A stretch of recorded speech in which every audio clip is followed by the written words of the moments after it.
All right, welcome everyone to our second accessibility webinar. My name is Sunny Brar, and I'm the Vice President of Member Relations and Education for the Retail Council of Canada. Very much looking forward to our webinar today. Now, what are we going to speak about in today's webinar? For sure, I will be introducing our guests in a moment here, but we're going to discuss people with disabilities and really getting into the facts. And what's the key to growth strategy success, inclusive hiring done right, and ODEN services, which we will explain in a little bit. Like all of our webinars, this webinar is in audio, and if you are having trouble hearing the webinar, you can log in by phone using the following details.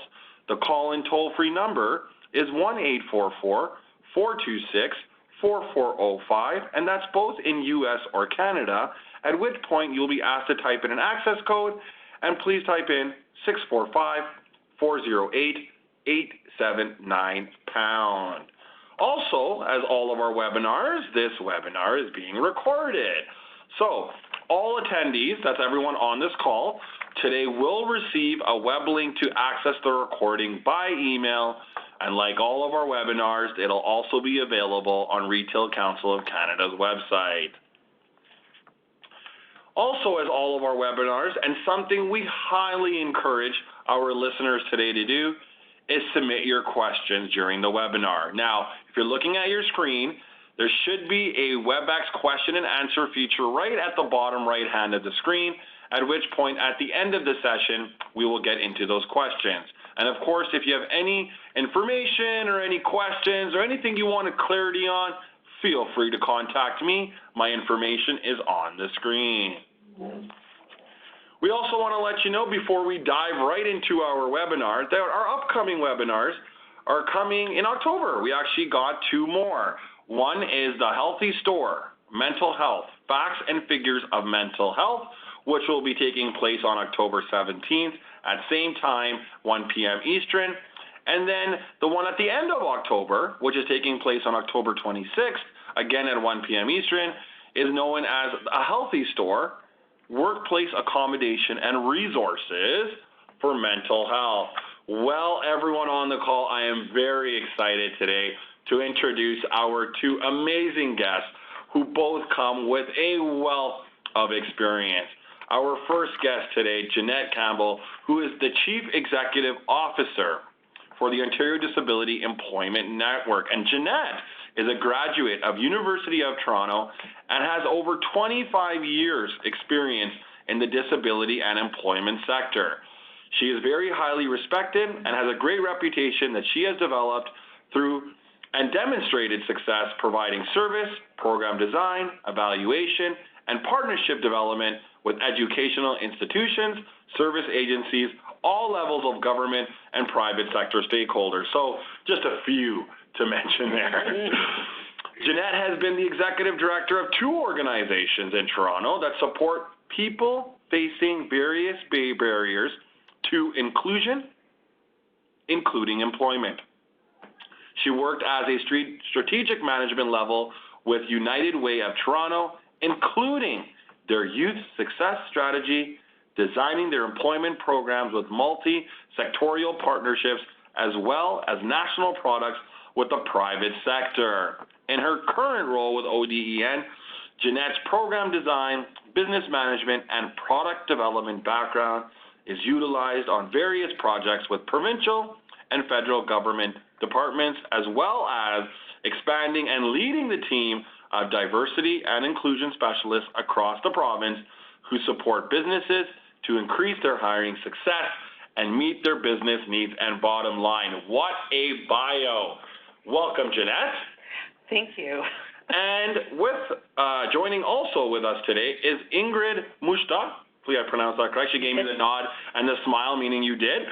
And also glad to have Ingrid today. And let me tell you a little bit about her. She is actually a graduate from McMaster University with a Bachelor of Engineering in Society Chemical Engineering. Ingrid is a licensed professional engineer in the province of Ontario with 20 years of combined working experience in corporate entrepreneurial, and non-for-profit settings. Ingrid is an experienced trainer who has effectively delivered content to multicultural and multi-generational audiences locally and internationally. And lastly, Ingrid is a professional with strong project management, program, and procedure development skills. And in her current role with ODN, collaborating closely with member agencies, Ingrid's project coordination and interpersonal management skills have been instrumental to help over 250 people who have a disability find and retain employment, and that's amazing. Ingrid has delivered the ODEN disability awareness training to over 500 members of the business community at various levels and responsibilities. So Ingrid, welcome also. Thank you. All right, so you've heard both their biographies, amazing experience, and let's get into our presentation, and I will now pass it to you two to take over. Okay, well, thank you very much, Sunny, for doing such a nice job on our bios there. That was great. We sound amazing. I know. So I just want to say hi to everybody who's on the line with us. Here at Odin, we're really excited to be able to join you today and help to talk a little bit about growth strategy for your store and how you can improve business performance through inclusive hiring. So just a tiny bit on Odin. Right now you're looking at a map of the province, and you can see that this is some of our employment service providers. At this point, we're probably sitting at just over 130 members across the province. So what Odin is a membership network of employment service agencies, and we're all united with the common goal of increasing employment rates for people who have a disability. Our members, important for you to know, are ready to support businesses in their areas to access that pool of talent that's ready and motivated to work and often very overlooked. So let's dive into some facts. Now, Ingrid and I are aware that if you've been signing into any of these previous webinars, you've been learning a lot in the last little while about inclusive hiring. You've been learning about the business case. You've been learning about different statistics and benefits to hiring inclusively. And when we talk about diversity and inclusion, Ingrid and I are always talking about you don't have diversity without a capital D for disability in there. Right. So we want to just touch a little bit if you aren't fully familiar with all of the facts. So 22% of the Canadian population have reported as having a disability, and that's as of the latest StatsCan report done in 2017. So that's about 1 in 5. Interestingly enough, when you translate that to Ontario, it's also 1 in 5. So 3.1 million Ontarians have reported having a disability. On top of that, we're talking about a large number of people with a very, very high unemployment rate. So it's 41% right now. 41% of people who have a disability are unemployed, and that number is only capturing people who have been part of the world of work before. Right. So for a lot of people who have never entered into employment, they're not being captured. So we often talk about the fact that this number is probably significantly higher. You could be looking at 60, 70%. Right. And, you know, that's an interesting comment. And, you know, I know definitely our listeners definitely resonate with the stats and the numbers. For those of you that have been on our webinars before, I know the feedback that we have received at RCC is that they really appreciate these type of numbers because they can go back to their teams and say, hey, listen, this is happening, it's real, and it's in Canada. So with all your experience, and either of you two can answer this, you know, that's an interesting point. You said the 1 in 5 in Canada, but also 1 in 5 in Ontario, 3.1 million Ontarios to be exact. Now, we all know how important this is, and RCC takes this very seriously. What would your suggestions be to our listeners today, not just from a hiring perspective, but also from a business case? Well, so if there's anybody on here who's really into numbers, take a look at that last statistic. 53% of the Canadian population is directly affected or impacted by disability. Wow. So when we talk about being affected, or impacted. We're talking about you care. You have a family member, a close family member or a distant relative, or it's your neighbor, or it's a friend who has a disability. When we go out and talk to businesses, we ask people if they're comfortable, raise your hand to say if you know somebody who has a disability. And about half the room puts their hand up. Every time, half the room. Does that surprise you? No, it doesn't surprise us. It just confirms for us every time that this is a number that businesses need to look at, because 53% of the community cares about disability, and we know that people spend money when they associate a business with something that has similar values to them. An emotional connection in some way. How do you diversify? How do you stand out? Why am I going to spend my money at your store compared to the store next door if you're all selling the same XYZ? Right. But if I know that you are an inclusive employer, if I see my world reflected in your store employees, if I can access your store, if it's the kind of environment where you're comfortable and everybody has access to your products or your services, I'm going to make a conscious decision to spend my money there. Because you create that client experience. You know, when you have diversity and inclusion within your workforce, you begin to understand how you can create that client experience for those who have or are living with a disability. Right. And that carries on to that 53% that we're talking about. Yeah. And I like what you said there, both of you, but the comment of my world being reflected in your store, how important that is. And just like you said, too, with the diversity and inclusion, people want to see that. And then also from a business case, you want me to shop here, they're going to shop there, and obviously that's good for your business, too. So it works out for everyone. But I really appreciate that comment of making my world yours. And then to your point, Ingrid, employers being cognizant of that and being aware of how important that is. Excellent. Continue. Well, and just to follow up on that, I think it's really also to Ingrid's point, if you're hiring, and we're going to get into that next around sort of some of the keys to success around doing this properly, the reason that you want to do this as well is because when you have a diverse team, you're getting all of these different ways of thinking and problem solving and designing, and you now have your own expert panel sitting inside your store, your company, your organization, who can tell you, actually, that wouldn't work for me because I have lived experience, and I can tell you that the last time that I tried to, access that type of machine and the buttons are at that level, it was very difficult. So if you're designing a new product, you want to have this team, and there's so many businesses. Pepsi has done it, Disney has done it, a lot of the banks have done it now. So we know that businesses are creating these sort of dream teams of designers and making sure that their product, that it's universal design from the very first second. So, yeah. And the key word in that sentence is universal. And no matter who the customer is, that it is accessible for everyone. The retail experience, and because we are Retail Council of Canada, should be equal to everyone. And that's what it should be in a nutshell. Well, and they showed that when people started putting in the ramps into businesses that traditionally didn't have that accessibility portal. So you've got stopgap and all of these things going on.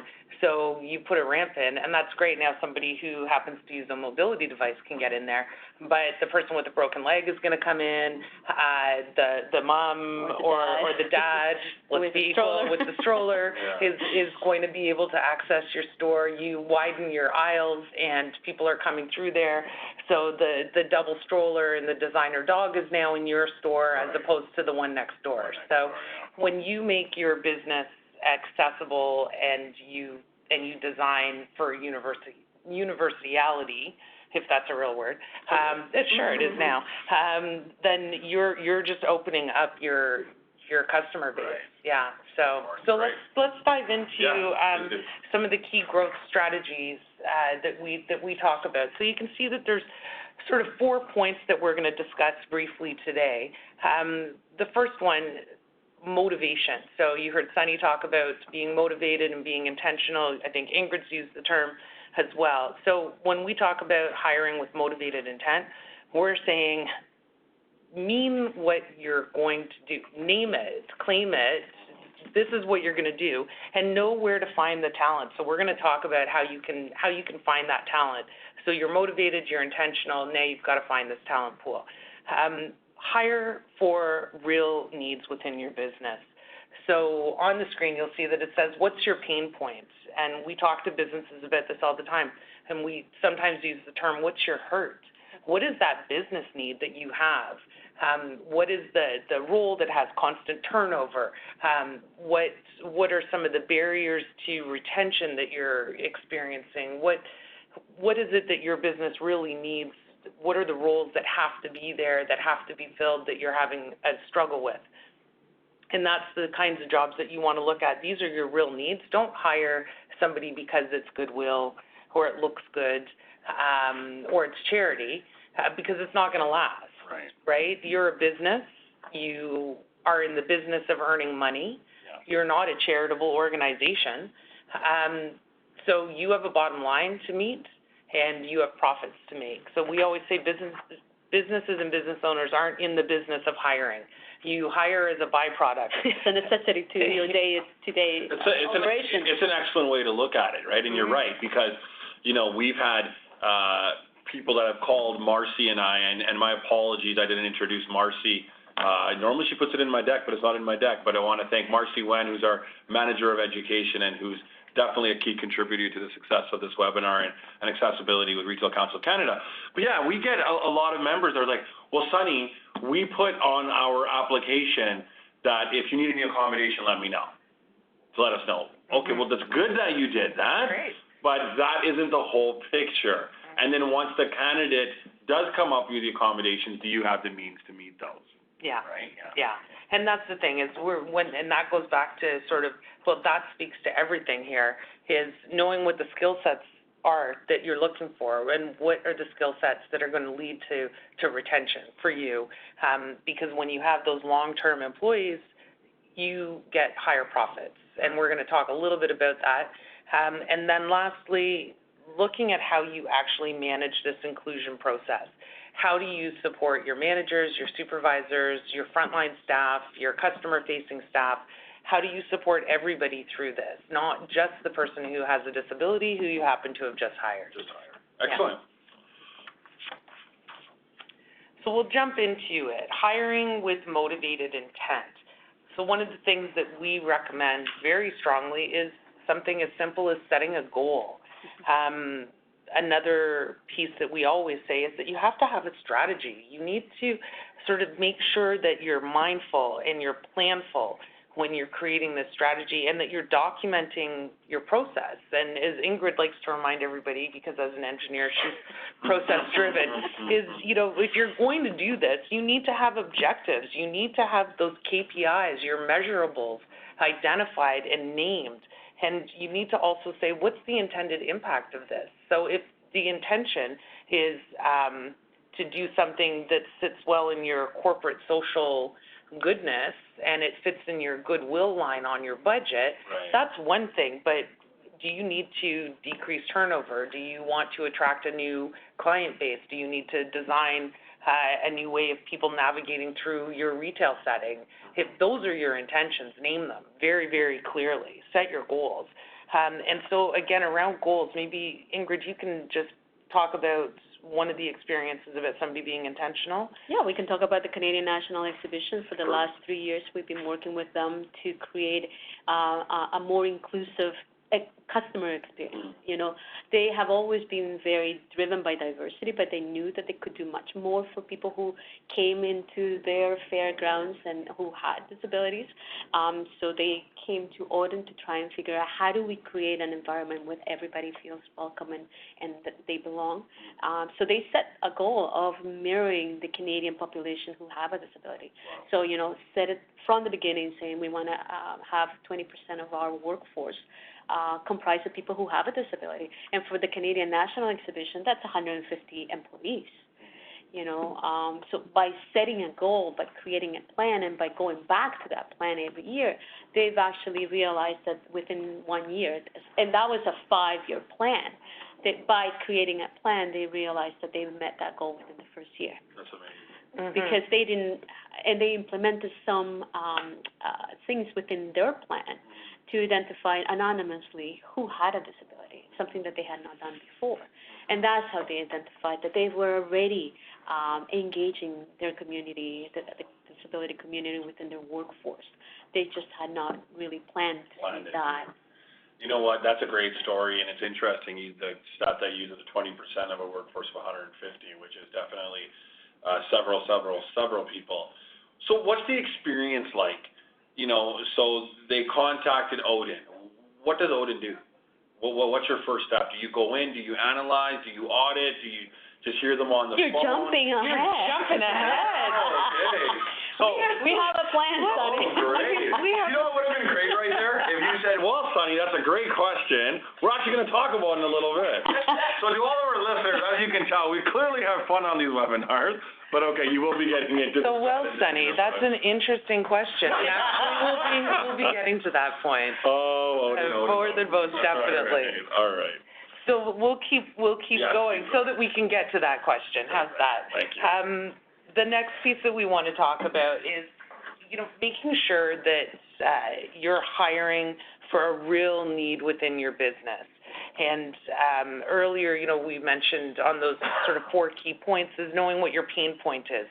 So we're talking about the fact that you need to really take a look around your business and identify those jobs that you need to fill immediately. Everybody knows exactly what positions they need to fill immediately, but start to focus in on them and start to really take a look at the skills that are going to be involved in that, at what the core responsibilities and competencies are that you're looking for those immediate jobs. But we also say when you're making a strategy, don't do something that's just immediate. Look at the long term. So start identifying the jobs that you see as a future need. So if your business is expanding, if you're going to grow your company, your retail, what are the other jobs that you might need, or what are positions that you're going to need to add to or increase? What are things that are going to move from part-time to full-time or into a more flexible work setting, something like that. So it's taking a look at all of that. And then also we really encourage businesses to look at areas where you can create efficiencies, and that's where you get something we call carving. And carving is a really great way for businesses to hive off parts of jobs that maybe slow down processes or bog down processes for people, where you might have people whose skill set is much better at being customer-facing, sales experience, and yet they're using 2 hours of every shift doing price tagging and security stickering in the back of house kind of position.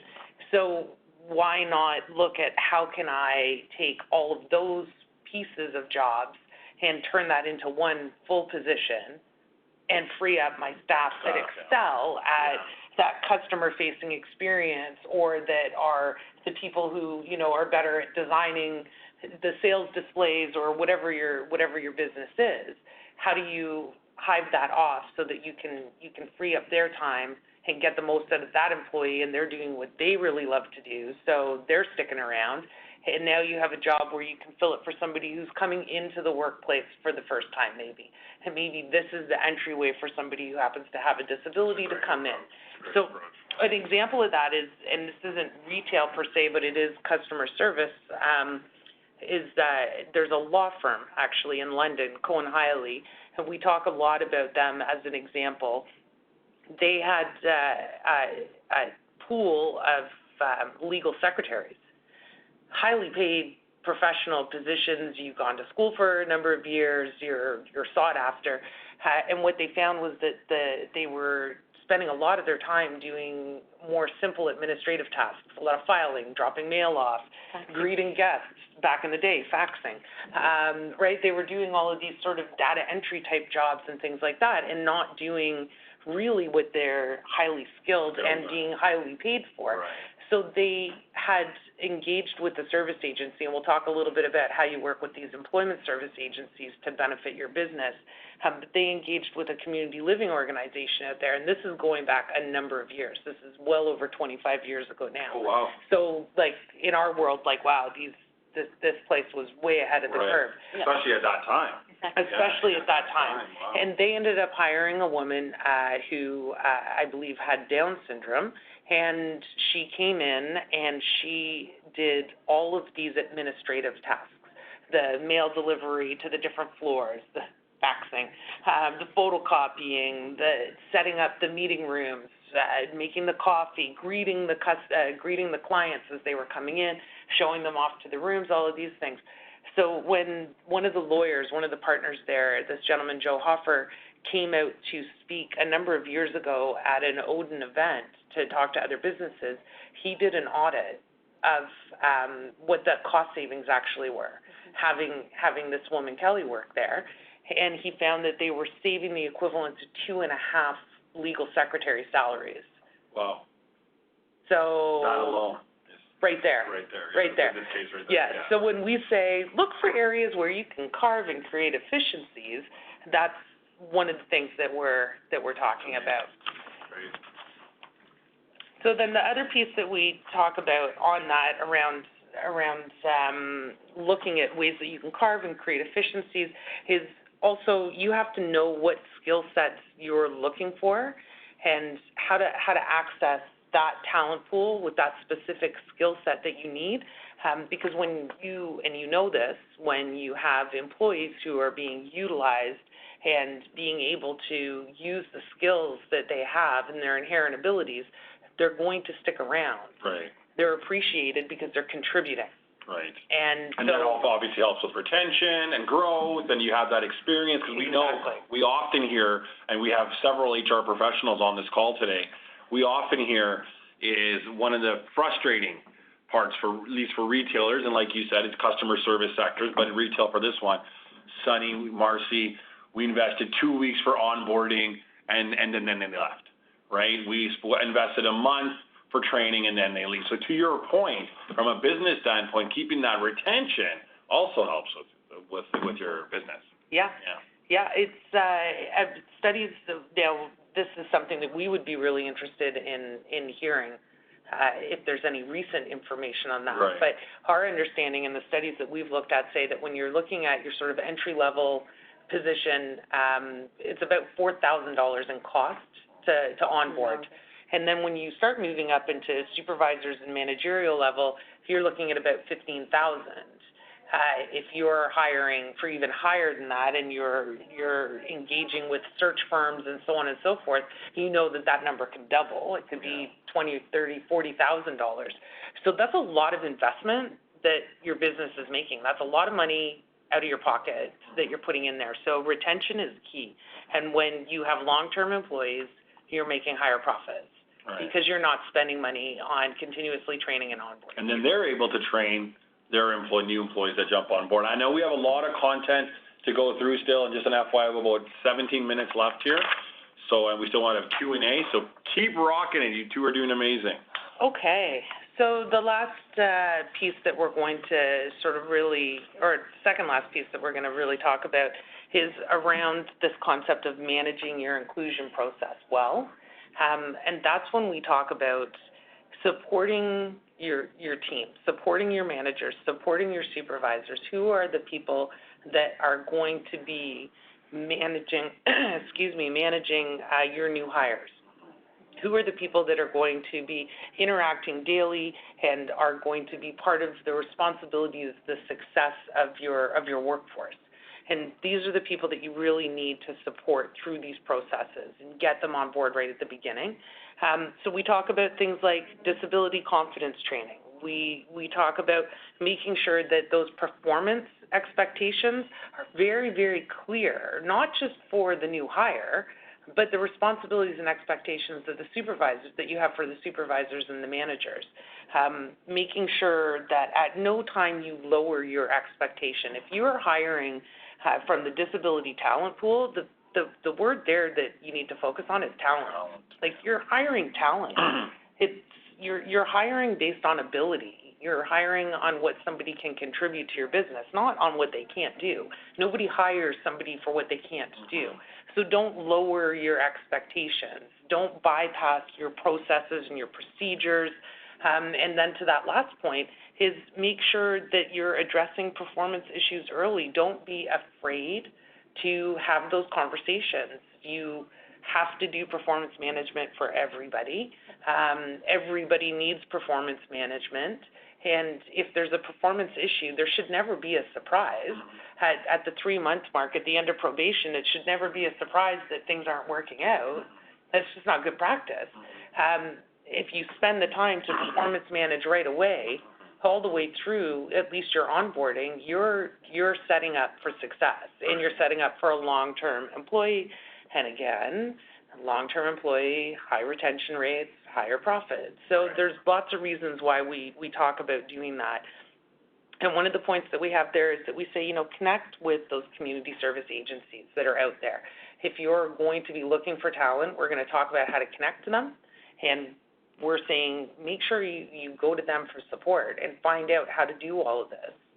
That's great. A lot of key things that you said there.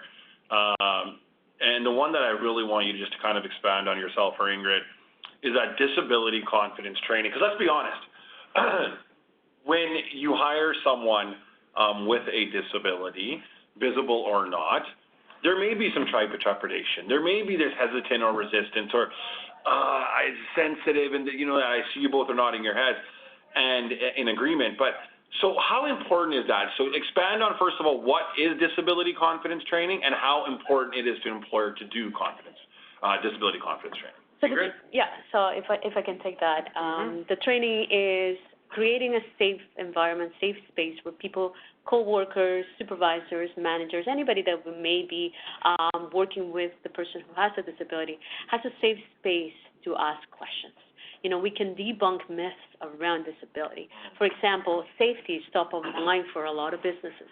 So we can come in with real examples that show that 97% of people, or people who have a disability, score average or above average on safety 97% of the time. That's amazing. Because what happens when you do your training properly from the start, from the get-go, most people will tend to do it the same way. Right. Avoiding problems. We talk about employees who are deaf. For them, safety has always been a necessity. Right. So they bring that problem solving, those skills into the workforce, and it's what keeps them safe. Right. I was going to touch on a quick point around, doing everything, not circumventing your processes.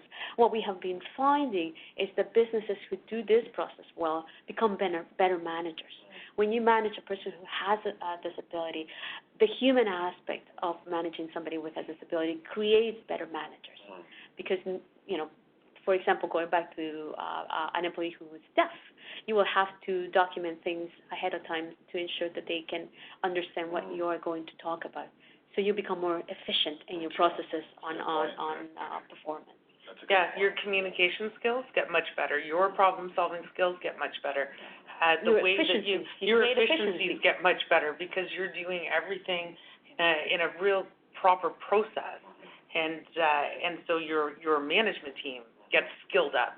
And if you can manage a team that has a variety of different abilities on it, now you've got diversity in your skill as a manager themselves. Right, and just before we carry on the presentation, Ingrid, and both of you have been mentioned the 97% safety stat. We've had many webinars here and have had the pleasure to meet and speak with great individuals, including you two from MSAA, the Ministry for Seniors and Accessibility, CNIB, Spinal Cord Injury of Ontario, CMHA, to name a few. And what resonates with me is I had the privilege to meet and have a call with Minister Cho, and I met Mark Wafer. And for those of you on the call who are familiar with Mark Wafer, very big advocate in the accessibility space. And it's, when I'm listening to you, I'm thinking of Mark, because he often mentions how he used to own several Tim Hortons locations, and the example that he often uses, and I'm paraphrasing, but has been that he, out of all the employees that he had, that he never filled out one accident report for a person with a disability, and the example that I use with people that are hearing impaired, that they're already coming with that safety mindset, right? So that's a great start. Excellent. Well, and the interesting thing about Mark Wafer, he's one of Odin's business champions. Oh, actually, he's on our... Yeah, I saw the smile right when I said his name. I'm like, okay, they clearly know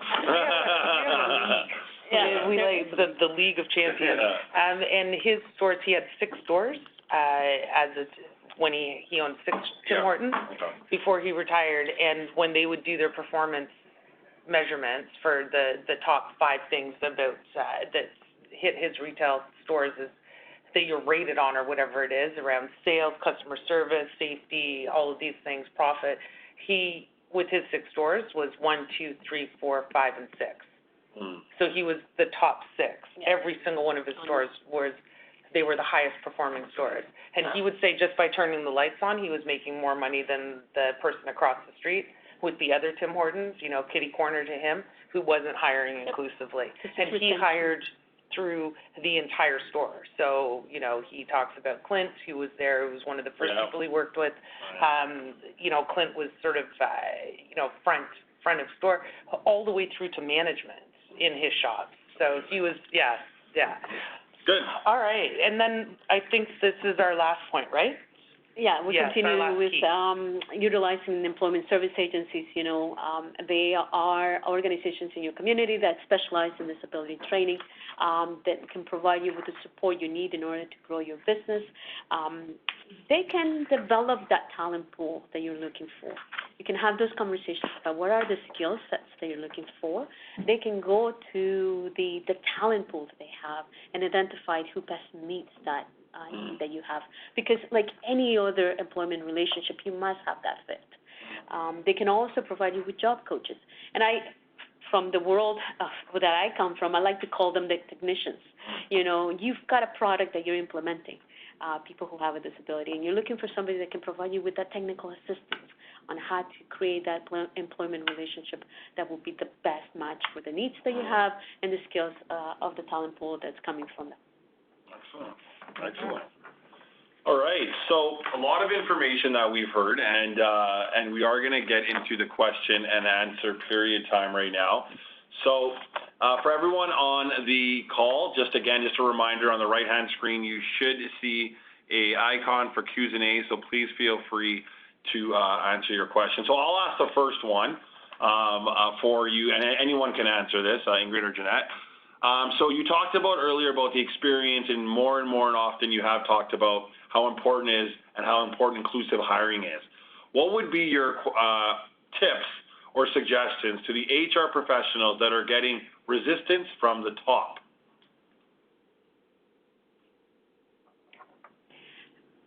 Yeah, go ahead. I was just going to say numbers speak volumes, so you go back to the business case.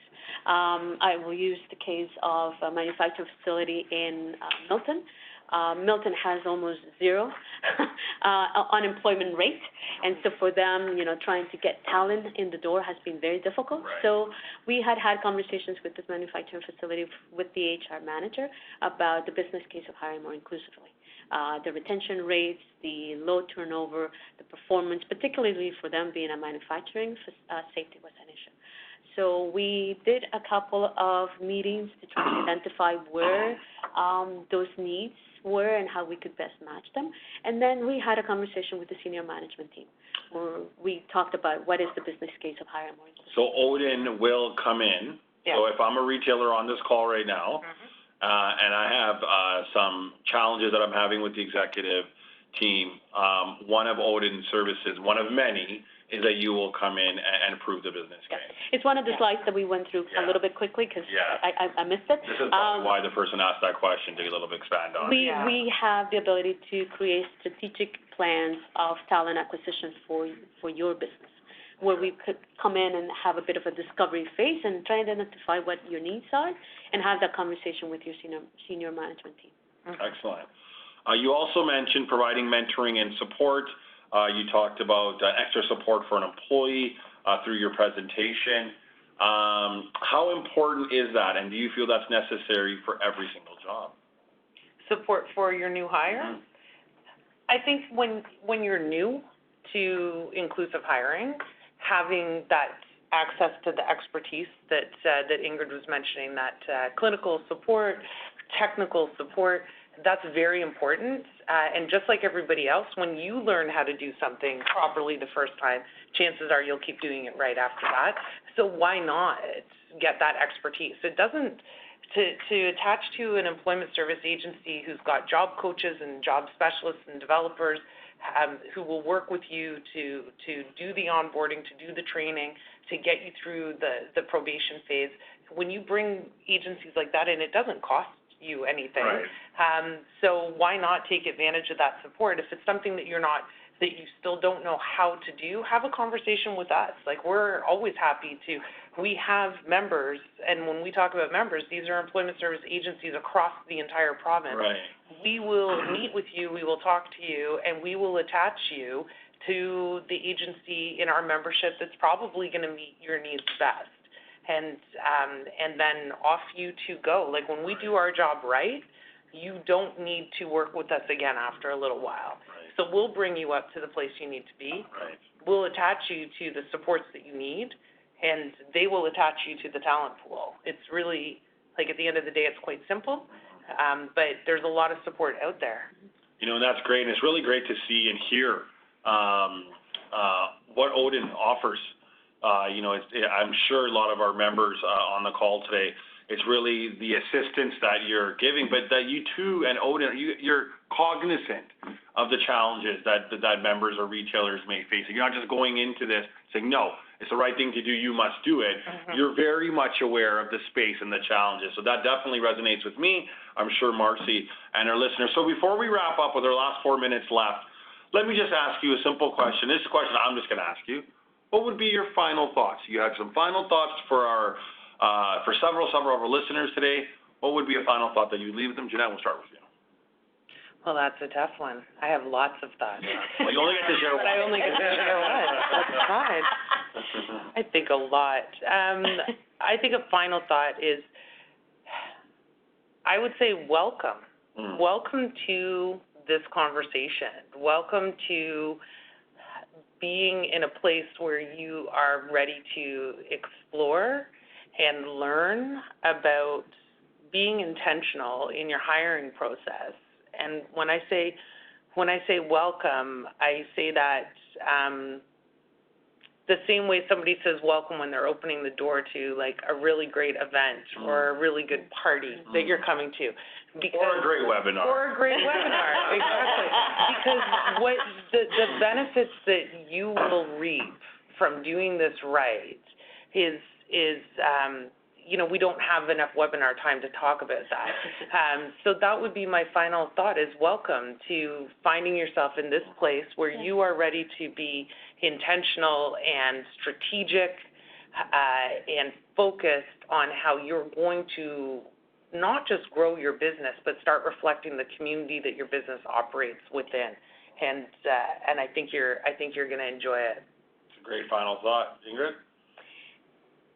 I do too have lots of thoughts. I like to call the process a journey. You know, I really think that when we think of becoming an inclusive and diverse business, we're thinking of a journey that is going to lead us and continuously lead us to better, to being better together. Where, as Jeanette said, you know, you are welcoming yourself to those that you are serving, and it can only get better. Excellent. Well, you know what? With that, I want to thank you both for the great webinar and the great information. And again, lots of experience and expertise. And for our listeners today, just a reminder that this webinar is available in audio. So in case you missed anything or you wanted clarification on something that was said, do not worry. All of you on this call today will receive a web link. And again, for some reason, if you don't, please feel free to visit our website, retailcouncilofcanada.org, for more information. And also, as mentioned earlier, we have 2 more webinars coming up. You will see them on your screen, one taking place on October 17th and another one taking place on October 26th. With that, I want to thank everyone for on our call today. I want to thank our guests, and as always, wishing everyone a safe day. Thank you.